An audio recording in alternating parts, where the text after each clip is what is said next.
तो इस एपिसोड की शुरुआत में हम सनफ्लावर सेक्ट के सेक्ट मास्टर को देखते हैं, जो वहाँ खड़े सभी कैंडिडेट से कहता है कि तुम सबको एंसेंट इमोर्टल वर्ल्ड में जितने भी ट्रेजर मिले हैं वो हमें दे दो। उसी वक्त वहाँ तियानजिन एकेडमी का एल्डर आ जाता है और सेकंड बॉडी को वहाँ से ले जाता है। इसके बाद एक एक करके बाकी क्लान के सभी लोग अपने अपने स्टूडेंट को वहाँ से लेके जाने लगते हैं। अभी हम वहाँ 10 क्राउन किंग को देखते हैं, जिस पर सनफ्लावर सेक्ट का बंदा ट्रेजर लेने के लिए हमला कर देता है, पर 10 क्राउन किंग उस हमले को रोक कर पोर्टल की मदद से वहाँ से भाग जाता है। इधर बाउजेन भी वहाँ से भाग गया था, जिसकी वजह से सनफ्लावर सेक्ट के बंदे को बहुत गुस्सा आता है और वो बोलता है कि जितने भी बाकी बचे लोग हैं वो मुझे ट्रेजर दे दो और मैं तुम्हें जाने दूंगा। उसी वक्त वहाँ खड़ा एक और एल्डर उन सभी कैंडिडेट के चारों तरफ एक बैरियर बना देता है ताकि वो लोग ना भाग सके। साथ ही एक और एल्डर जिसे सियाओ के मास्टर ने एक बार पीटा था, वो भी सियाओ से कहता है कि तुम बिना डुलिंग के सपोर्ट के कुछ नहीं कर पाओगे और आज मैं देखता हूँ कि तुम्हें कौन बचाने आता है। अब यह बोल के वो सियाओ पर अटैक करने लगा था, तो सियाओ इधर उधर भागने की कोशिश कर रहा था, जहाँ उस हॉर्न वाले एल्डर के अटैक की वजह से बाकी लोग इंजर्ड हो रहे थे। इधर सियाओ भागते हुए सोचता है कि अगर मैं यहाँ जल्दी से नहीं निकला तो यह सभी बंदे मुझ पर अटैक करेंगे, लेकिन इस बैरियर की वजह से मैं यहाँ से कैसे निकलूं? लगता है मुझे अब टेलीपोर्टेशन तालिस्मान का इस्तेमाल करना होगा, लेकिन उसके लिए भी सही मौके का जरूरत है। उसी वक्त सियाओ देखता है कि जिस लोटस से वो लोग सभी एंसेंट इमोर्टल वर्ल्ड में आए थे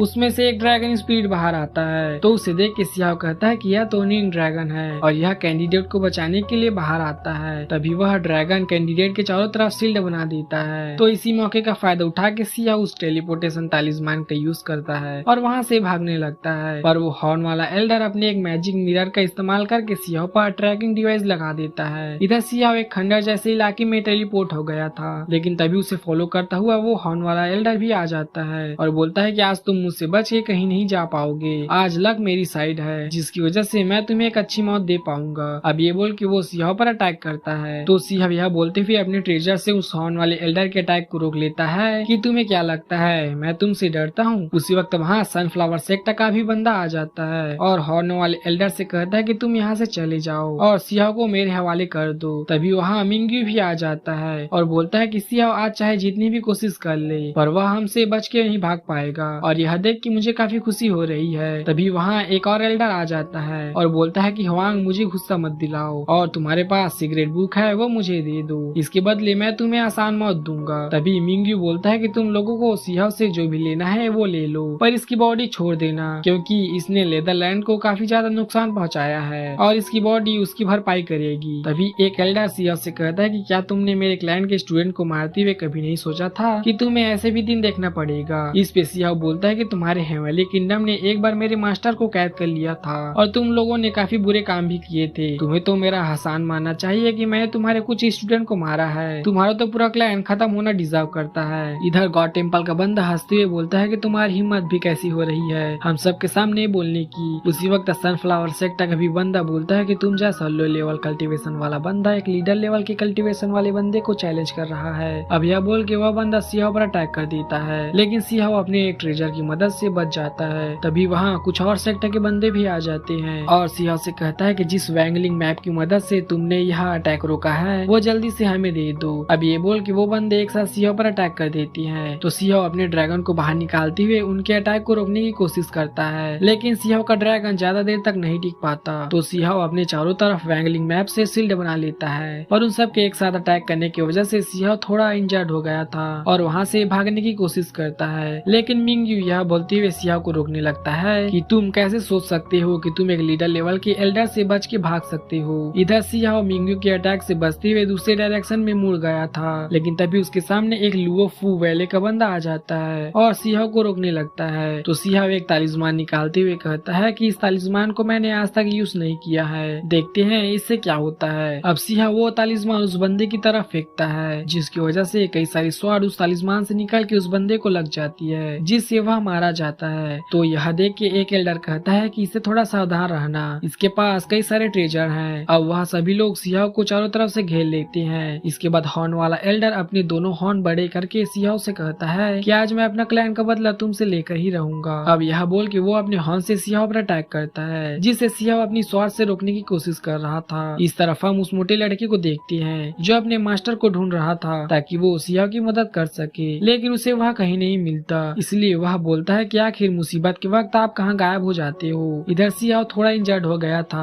उसी वक्त वहाँ जितने भी क्लैन के लोग खड़े थे उन क्लैन के कुछ कुछ स्टूडेंट की लाशें आसमान से गिरने लगती है। तभी उन सबको आवाज आती है कि क्या तुम सब भूल गए कि मैंने क्या कहा था, जो भी मेरे स्टूडेंट पर अटैक करेगा वह मुझसे नहीं बचेगा। अब हम देखते हैं कि वह आवाज किसी और की नहीं बल्कि डुलिन की थी। इधर सियाओ अपने मास्टर को देख के उन्हें ग्रेट करता है। इधर वो सभी सेक्टर के बंदे एक साइड जमा हो गए थे और डुलिन से कहता है कि तुम यहाँ अकेले ही आए हो। उसी वक्त वहाँ वो इमोर्टल बीइंग भी आ जाता है जिसे सियाओ ने लोअर वर्ल्ड में बचाया था। अब वो इमोर्टल बीइंग सबसे कहता है कि किसने कहा कि डुलिन अकेला आया है। तो इमोर्टल बीइंग को देख के वो सभी लोग हैरान हो जाते हैं। इधर डुलिन सियाओ की तरफ देखते हुए कहता है कि मेरा स्टूडेंट सच में कमाल का है जो उसने इतने सारे सेक्टर के स्टूडेंट को मार दिया। अब डुलिन सियाओ से कहता है कि अब तुम थोड़ा रेस्ट कर लो, इधर हम संभाल लेंगे। तभी वो इमोर्टल बीइंग भी कहता है कि ब्रदर तुम सच में अमेजिंग हो, मुझे पूरा यकीन है फ्यूचर में तुम हमसे भी आगे निकल जाओगे। यह सुन के सियाओ उन दोनों को मदद के लिए थैंक यू बोलता है। उसी वक्त वहाँ इमोर्टल पैलेस का बंदा आ जाता है और डुलिन से कहता है कि पास्ट में हमने सिर्फ तुम्हारा पैलेस डिस्ट्रॉय किया था और तुम्हें जिंदा छोड़ दिया था, वो हमारी गलती थी। उसी वक्त वो हॉर्न वाला एल्डर बोलता है कि डुलिन ने मेरे कई सारे स्टूडेंट को मारा है, आज इसे कोई भी जिंदा मत छोड़ना। यह सुन के डुलिन हॉर्न वाले एल्डर से कहता है कि तुम्हारा तो हॉर्न फिर से उग गया है जो मैंने तोड़ा था। उसी वक्त एक और एल्डर डुलिन से कहता है कि तुम सोचना भी मत कि तुम आज अपने स्टूडेंट को बचा के यहाँ से ले जाओगे। इस पे डुलिन कहता है कि यहाँ से जाना ही कौन चाहता है, मैंने तो तुम्हें पहले भी कहा था जो भी मेरे स्टूडेंट को हाथ लगाएगा उसे मैं मार दूंगा, तो आज मैं वैसा ही करने वाला हूँ और तुम सबको खुशी मनाना चाहिए कि मेरा स्टूडेंट जिंदा है, वरना अब तक मैं तुम सबको मार चुका होता। यह सुन के वो इमोर्टल पैलेस वाला बंदा डुलिन से कहता है कि आज मैं इमोर्टल पैलेस की तुम्हें जिंदा छोड़ने वाली गलती को ठीक कर दूंगा। इस पर डुलिन हंसने लगता है और बोलता है कि पास्ट में तुम इमोर्टल पैलेस के लोगों ने मुझे घेर लिया था और तुम्हारे पास काफी क्लैंस की मदद भी थी, पर तब भी मैं तुमसे बच गया था, तो आज तुम कैसे सोच सकते हो कि तुम मुझे हरा दोगे, जबकि मेरे स्टूडेंट ने भी इमोर्टल पैलेस के लोगों को मार रखा है, इसलिए आज हम लोग नहीं बल्कि तुम लोग मरोगे। अब यह सुन के वो इमोर्टल पैलेस का बंदा गुस्से में डुलिन पर अटैक करता है, पर वह इमोर्टल बीइंग उस अटैक को रोकते हुए उस बंदे को कहता है कि तुम इतने बड़े नहीं हो कि हमसे टकरा सको।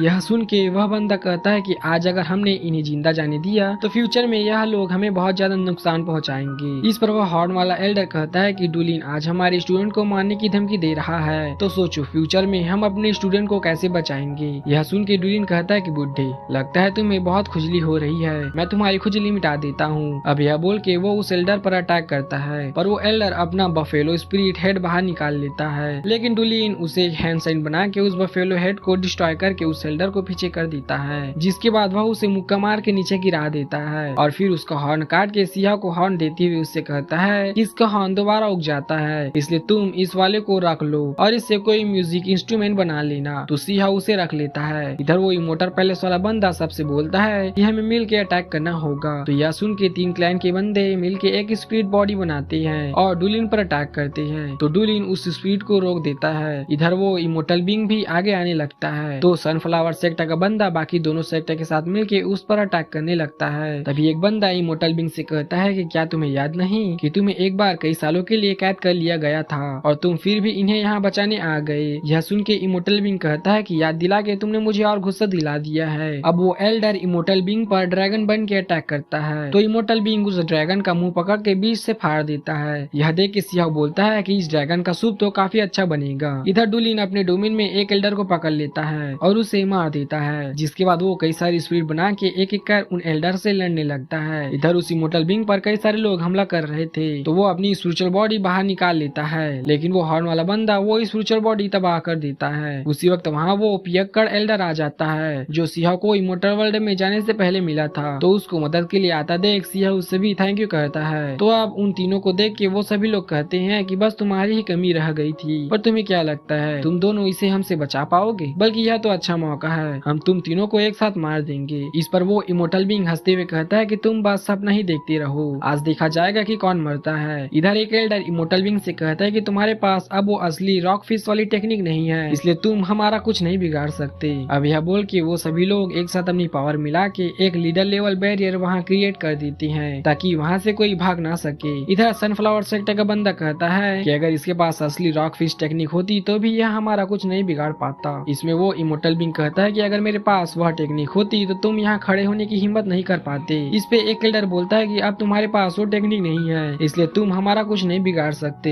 इधर वो पियक्कड़ वाला बंदा एक एल्डर के पास्ट से रिलेटेड कुछ बात करने लगता है, जिसे सुन के सिया बोलता है कि यह लोग कोई पापी खून वाले रिलेटेड बात कर रहे हैं। इधर एक एल्डर बोलता है कि इन सब से बात करना बंद करो और इन्हें मार दो। अब वो बंदा अपना ब्लड स्वॉर्ड बाहर निकालते हुए इमोर्टल बीइंग पर हमला करता है, तो एक दूसरा एल्डर भी अपनी स्वॉर्ड से ऐसा ही करता है, लेकिन शील्ड बना के वो इमोर्टल बीइंग बच जाता है। तो वो दोनों एल्डर उसके पास आके उससे लड़ने लगते हैं, लेकिन वो बंदा उन दोनों को दूर करके इधर उधर भागने लगता है। तभी वह सनफ्लावर सेक्टर का बंदा भी एक अटैक करने लगता है, जिसे देख के वो पियक्कड़ एल्डर इमोर्टल बीइंग को अपनी कुछ एनर्जी ट्रांसफर कर देता है, जिसकी मदद से वो इमोर्टल बीइंग एक हाफ रॉक फिश टेक्निक बना लेता है और उन तीनों एल्डर के अटैक को रोक लेता है। इधर यह देख के मिंग यू डुलिंग के पीछे पड़ जाता है और बोलता है कि मैं आज तुम सबको मार दूंगा। इधर सियाओ पर भी गॉड टेम्पल के 2 टाइगर और राइनो अटैक करते हैं, लेकिन सियाओ वैंगलिंग मैप की मदद से बच जाता है। इस तरफ कुछ एल्डर उस पियक्कड़ एल्डर पर अटैक करते हैं, लेकिन वो इमोर्टल बीइंग उसे बचा लेता है। साथ ही सियाओ पर हमला करने वाले टाइगर और राइनो को भी मार देता है। इधर वो ब्लड स्वॉर्ड वाला बंदा एक खतरनाक अटैक उस इमोर्टल बीइंग पर करता है, तभी वो स्काई स्वॉर्ड वाला बंदा भी ऐसा ही करता है। तो इससे बचने के लिए इमोर्टल बीइंग अपने आप को फेदर से कवर कर लेता है, लेकिन फिर भी वो थोड़ा इंजर्ड हो जाता है। अब वो 9 इंटरनल डिस्ट्रक्शन टेक्निक एक्टिवेट कर लेता है, जिसे देख के एक बंदा कहता है यह तो इमोर्टल पैलेस की टेक्निक है। इस पे इमोर्टल बीइंग कहता है कि इमोर्टल पैलेस ने इसे बनाया नहीं है, बल्कि इसे चुराया था। ये सुन के वो इमोर्टल पैलेस वाला बंदा गुस्से में बोलता है कि मैं यह टेक्निक किसी को सीखने नहीं दूंगा। अब कुछ और लोग मिलके इमोर्टल बीइंग पर हमला करते हैं, तभी वहाँ इमोर्टल बीइंग के क्लैन के बंदे आ जाते हैं और उसकी मदद करने लगती हैं। यह देख के वो इमोर्टल पैलेस वाला बंदा बोलता है कि इनकी हिम्मत कैसी हुई यहाँ आने की। इस पे वो सनफ्लावर सेक्टर का बंदा बोलता है कि चाहे यहाँ कोई भी आ जाए, आज ये सब मरेंगे। उसी वक्त उन सब के आसपास पेड़ के पत्ते गिरने लगते हैं और उन्हें एक लेडी की आवाज सुनाई देती है, जो उनसे कहती है क्या तुम सच में इन सबको मार सकते हो? तो वह आवाज सुन के सिया समझ जाता है कि यह कौन है।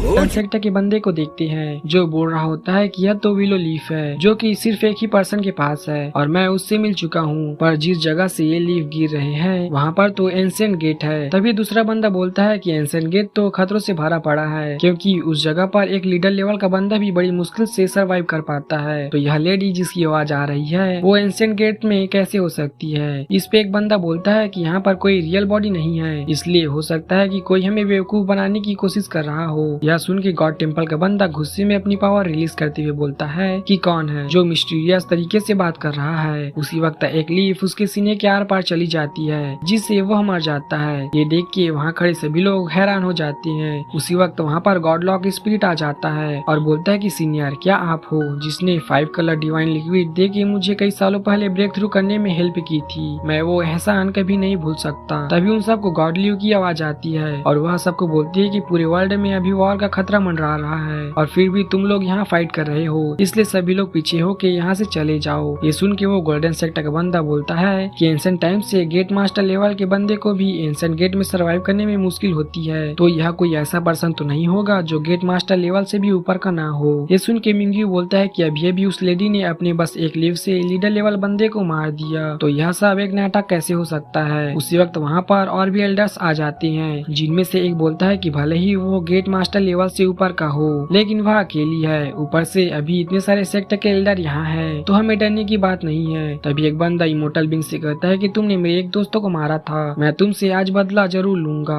अब जो बंदे अभी वहाँ आए थे वह पहले के बंदों से कहते हैं कि यह बैरियर जो तुमने बनाया है उसे हटा लो, ताकि हम भी अंदर आके इन्हें मार सके। तो यह सुन के वो सब बैरियर हटा देते हैं। इधर उस इमोर्टल बीइंग के क्लैन के लोग उसके पास आके खड़े हो जाते हैं, जिसके बाद वो सब लड़ने के लिए तैयार हो जाते हैं। तभी वहाँ पर एक व्हाइट टर्टल आ जाता है, जो सबसे कहता है कि एक बहुत बड़ा डिजास्टर आने वाला है, इसलिए बेटर होगा कि तुम सब यह वॉर रोक दो। इधर डुलिन बोलता है कि अब लगभग सभी सेक्टर के बंदे यहाँ आ गए हैं, इसलिए इस अपॉर्चुनिटी का फायदा उठाते हुए इन सबको मार देते हैं। यह सुन के इमोर्टल बीइंग कहता है कि जिसे भी जीना नहीं है वह आके लड़ सकता है। तभी वह स्वॉर्ड वैले का कल्टिवेटर अपने एल्डर से कहता है कि यह लोअर वर्ल्ड की विलो गॉडेस है और शायद यह वही है जिसकी ट्री क्लैन वाले लोग पूजा करती हैं। इस पे वो सिल्वर ट्री क्लैन का बंदा बोलता है कि हाँ, हाँ, तुमने बिल्कुल सही कहा, लेकिन वो लोग जिसकी पूजा करते हैं उसमें इतनी ताकत नहीं है, इसलिए हमें डरने की जरूरत नहीं है। यह सुन के सनफ्लावर सेक्टर का बंदा बोलता है, तभी मैं सोचूं यह लेडी अपनी रियल बॉडी में यहाँ क्यों नहीं आ रही, लगता है यह बहुत ज्यादा डरपोक है। उसी वक्त वह इमोर्टल पैलेस का कल्टीवेटर बोलता है कि भले ही वह ताकतवर हो, पर हम यहाँ बहुत सारे लोग हैं, वो हमें कभी नहीं हरा पाएगी। तभी वहाँ इमोर्टल वर्ल्ड का वो एंसेस्टर अपने साथियों के साथ आ जाता है ताकि वह फाइट में सियाह की मदद कर सके। यह देख कि वह सिल्वर ट्री क्लैन का बंदा उससे पूछता है कि एंसेंट इमोर्टल वर्ल्ड से होने के बावजूद भी तुम इस आउटसाइडर की मदद क्यों कर रहे हो। इस पे वो एंसेस्टर कहता है कि सियाह ने पहले थंडर लिक्विड दे के हमारी जान बचाई थी, इसलिए हम इसे बुली नहीं होने देंगे। इधर यह सुन के सियाह अपने मन में बोलता है कि मैंने कभी नहीं सोचा था कि यह लोग मेरी मदद करने ऐसी सिचुएशन में आएंगे, मैंने इनकी मदद करके बिल्कुल सही किया। तभी एक एल्डर उन एंसेंट इमोर्टल वर्ल्ड के लोगों से कहता है, तुम जितने भी उस थंडर लिक्विड से बचे हो, तुम सब बीच में आने की कोशिश मत करना, वरना तुम सब मरोगे। तभी वो लोग फाइट अनाउंस कर देती हैं, जिसके बाद वो सब ही एक साथ उन लोगों की तरफ बढ़ते हैं। ये देख के सियाह के साथ ही भी फाइट के लिए तैयार हो जाते हैं। इधर सियाह मन में सोचता है कि सीनियर्स, आप लोग मेरी मदद कर रहे हो, मैं ये एहसान कभी नहीं भूलूंगा। उसी वक्त एक एल्डर पीछे से सियाह पर अटैक करता है, लेकिन उसकी स्वार सियाह को टच होने से पहले गॉडल्यू एक ट्री की ब्रांच लेके उसे मार देती है, जिसके बाद वहाँ पर गॉडल्यू की ट्री की स्पिरिचुअल फॉर्म आ जाती है। उसी वक्त वहाँ पर इमोर्टल पैलेस का फर्स्ट एल्डर एक पावरफुल वेपन के साथ वहाँ आ जाता है और उससे उस ट्री पर अटैक करता है, जिसे देख के वह इमोर्टल पैलेस का कल्टीवेटर कहता है, क्योंकि अब यहाँ इमोर्टल पैलेस का फर्स्ट एल्डर आ गया है तो किसी को भी डरने की जरूरत नहीं है, चलो सियाह को मार देते हैं। अब ये बोल के वो सभी लोग फिर से उन सब की तरफ बढ़ते हैं, तो वो लोग लड़ने के लिए तैयार हो जाते हैं। साथ ही सियाह ने अपना आर्मर भी पहन लिया था। तभी वह इमोर्टल पैलेस का फर्स्ट एल्डर अपने बंदों को पीछे करके सियाह पर डायरेक्ट अपने वेपन से अटैक करता है, पर उस हमले को रोकने के लिए बीच में डुलिन आ जाता है और बोलता है कि पास्ट में इमोर्टल पैलेस की वजह से मेरे आसपास रहने वाले लोगों की जान गई थी, पर आज मैं ऐसा नहीं होने दूंगा। इधर वह अटैक इतना ज्यादा पावरफुल था कि डुलिन को अपनी पूरी पावर का इस्तेमाल करना पड़ रहा था। उसी वक्त डुलिन को याद आता है कि कैसे पास्ट में उसके मास्टर ने भी ऐसी उसकी जान बचाई थी। तभी सियाह, वो इमोर्टल बीइंग और गॉड लॉग स्पिरिट सामने आके डुलिन की उस अटैक को रोकने में मदद करने लगती हैं। इधर वो फर्स्ट एल्डर कहता है कि मैं तुम सबको खत्म कर दूंगा। अब ये बोल के वह अपनी पावर बढ़ा देता है, जिसे रोकने में उन्हें बहुत ज्यादा दिक्कत हो रही होती है। इधर हम गॉडल्यू की रियल बॉडी को देखते हैं, जिनकी आंखों से आंसू निकल के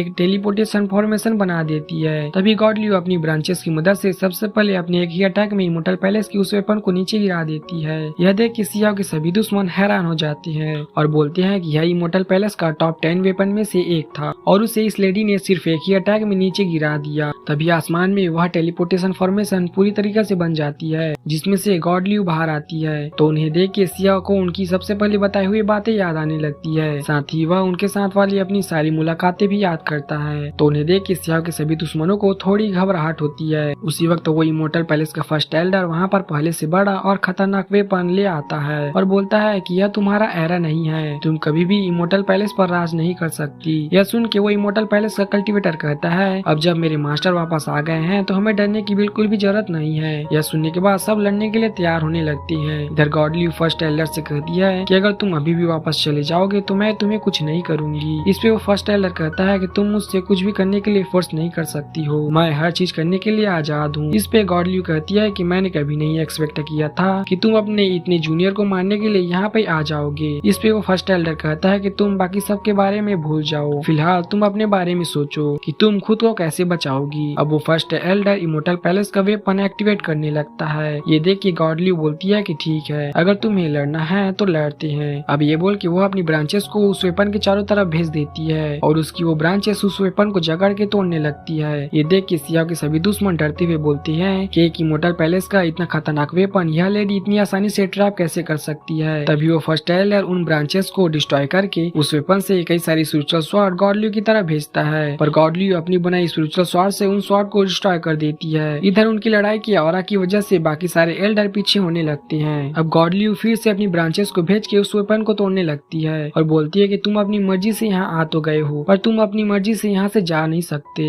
यह सुन के वो फर्स्ट एल्डर अपने वेपन से एक टॉक्सिक गैस रिलीज करता है, जिसे देख के सियाह गॉडल्यू से कहता है कि गॉडल्यू, इससे बच के रहना, यह पावर को खत्म करने वाली गैस है, यह जहाँ जहाँ जाती है वहाँ की स्पिरिचुअल पावर खत्म हो जाती है। इधर हम देखते हैं कि जैसे जैसे वो गॉडल्यू की ब्रांचेस को टच कर रही थी वो ब्रांचेस गायब हो रही थी। तभी वो फर्स्ट एल्डर कहता है कि बस इस गैस के टच में आते ही तुम अपनी पावर को कम कर दोगी, जिसके बाद मैं तुम्हें मार दूंगा। उसी वक्त वो इमोर्टल पैलेस पैलेस का फर्स्ट एल्डर अपनी क्लोन बॉडी के साथ वहाँ आ जाता है। इधर सिया को गॉड लियू की चिंता हो रही थी, पर डुलिन सिया से कहता है कि गॉड लियू बहुत ज्यादा ताकतवर है, तुम्हें उसकी चिंता नहीं करनी चाहिए, वो इमोर्टल पैलेस को संभाल सकती है। इधर वो फर्स्ट एल्डर गॉड लियू पर अपनी एक नई वेपन से अटैक करता है, तो गॉड लियू अपनी स्पिरिचुअल वेपन से एक एरो बना के उस फर्स्ट एल्डर के नए वेपन को डिस्ट्रॉय कर देती है, जहाँ अब वो गैस भी निकलना बंद हो गया था। ये देख के वो इमोर्टल पैलेस का कल्टिवेटर बोलता है, यह कैसे हो सकता है कि बस एक ही हीट से वो गैस निकलना बंद हो जाए, जबकि पास्ट में जब जब इस गैस का यूज हुआ है तब तब बहुत से लोग मरे हैं। इधर यह देख के सिया बोलता है कि मैं खामखा गॉड लियू की चिंता कर रहा था। दूसरी तरफ वो फर्स्ट एल्डर गुस्से में आ जाता है और अपनी 9 हेडेड बर्ड टेक्निक एक्टिवेट कर देता है और उसकी मदद से गॉड लियू पर अटैक करता है, लेकिन गॉड लियू बस अपने 2 लिफ्ट से स्पिरिचुअल बर्ड बना के उस 9 हेडेड बर्ड को खत्म कर देती है, जिसके बाद वो फर्स्ट एल्डर के पास जाके उसे हल्का सा पेट में टच करती है, जहाँ उसके ऐसा बस करते ही वो एल्डर वापस अपने वेपन में घुस जाता है, जो कि एक पैलेस जैसा वेपन था। अब गॉड लियू खुद भी उस वेपन के अंदर आ जाती है, जिसके बाद वह फिर से उसे चांटा मारती है, जिसके कारण बाहर उस इमोर्टल पैलेस से कल्टिवेटर और बाकी सबको फर्स्ट एल्डर की चीखें सुनाई देती है। तभी वो गोल्डन सेक्टर का बंदा कहता है कि क्या एक फर्स्ट एल्डर को इस तरह से बस एक हल्के से टच से इतना नुकसान पहुंचाया जा सकता है। इधर वो फर्स्ट एल्डर अपनी पावर की मदद से एक कॉफिन बनाता है, जिसे देख के गॉड लियू कहती है कि क्या तुम अपनी कब्र खुद बना रहे हो। इस पे वो फर्स्ट एल्डर हंसते हुए कहता है कि क्या तुम्हें पता नहीं कि यह मेरी स्पिरिचुअल बॉडी है और मैंने तुम्हें यहाँ ट्रैप कर लिया है। तभी वो फर्स्ट एल्डर अपनी असली बॉडी के साथ वहाँ आ जाता है और अपनी एक टेक्निक की मदद से उन्हें कैद करने लगता है। इधर सिया को भी शक हो गया था कि इमोर्टल पैलेस अपनी कोई चाल चल रहा है, लेकिन अब उसे गॉड लियू के ऊपर पूरा भरोसा था कि वह यह संभाल लेगी। इधर बाहर वो इमोर्टल सेक्टर का बंदा कहता है कि जल्दी से सभी लोग मेरे एल्डर की मदद करो और इतने समय में इस हुआंग और उसके साथियों को मार दो। अब वह सब रेडी होते हुए उनके करीब जाने लगते हैं। इस पे डुलिन कहता है कि तुम लोग हमें नहीं हरा सकते।